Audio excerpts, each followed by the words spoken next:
शब्द के बारे में हम लोग चंद मिनटों में ऐसा जानेंगे कि कभी भूल नहीं पाएगा। तो उत्पत्ति के आधार पर शब्द 4 प्रकार के होते हैं। पहला तत्सम, दूसरा तद्भव, और तीसरा देशज, और चौथा होता है विदेशज। तत्सम ऐसे शब्द को कहते हैं जिसमें जो मतलब संस्कृत शब्द से मतलब संस्कृत का ऐसा शब्द जिसका उपयोग जेव का तेव हिंदी में करते हैं या अपने बोलचाल के भाषा में करते हैं, उसको तत्सम कहते हैं। और तद्भव संस्कृत के बिगड़े हुए रूप को तद्भव कहते हैं। जैसे में ये तत्सम हो गया, ये अग्नि। अग्नि अग्नि एक संस्कृत वर्ड है, जैसे हम लोग बोलते हैं अग्नि पूजन, अग्नि पूजन बोलते हैं। और हम लोग बातें करते हैं हिंदी में और उपयोग करते हैं संस्कृत का वर्ड। और ये क्या है, अग्नि जो है संस्कृत का वर्ड है, इसलिए संस्कृत का वर्ड है ये, और हिंदी में हम लोग जेव कहते हैं उपयोग करते हैं, इसलिए ये है तत्सम। और आम्र, ये आम्र क्या है, संस्कृत का वर्ड है और हिंदी में जेव का ते उपयोग करते हैं, क्योंकि आम्र का मतलब होता है आम। जो आम अगर संस्कृत का इससे क्या बदल के आता है आम, तो ये क्या बन जाता है, तद्भव बन जाता है।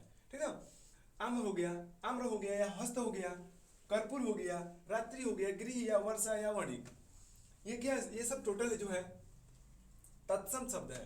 और तद्भव जो है ये तत्सम के बिगड़े हुए रूप को तत्सम के बिगड़े हुए रूप को तद्भव कहते हैं, या संस्कृत के बिगड़े हुए रूप को तद्भव कहते हैं। जैसे ये अग्नि संस्कृत का वर्ड है, इसका बिगड़ा हुआ रूप होता है आग। आम्र संस्कृत वर्ड है और इसका बिगड़ा हुआ रूप होता है आम। और उसी प्रकार से जैसे हस्त कहा जाता है हस्तरेखा, हस्तरेखा देखा जाता है। और या फिर कहा जाता है इसे हाथ का रेखा, तो हाथ क्या हो गया, तद्भव हो गया, और ये हस्त हो गया तत्सम। और ये कर्पूर, कर्पूर के मतलब होता है कपूर, ये संस्कृत का बिगड़ा हुआ रूप हो गया ये कपूर, यानी कि ये कपूर हो गया तद्भव और कर्पूर हो गया तत्सम। उसी प्रकार से रात्रि का हो गया रात और गृह का घर।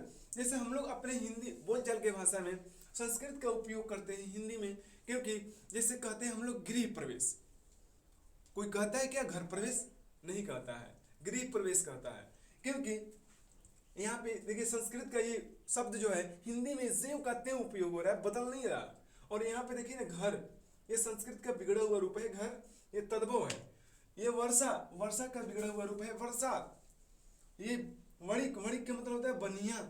ये वह है ना, यरल वो वाला वह, जहां कहीं दिख जाए आपको समझ लेना है कि ये निश्चित ही ये तत्सम है। वह जहां कहीं दिख जाए तत्सम है।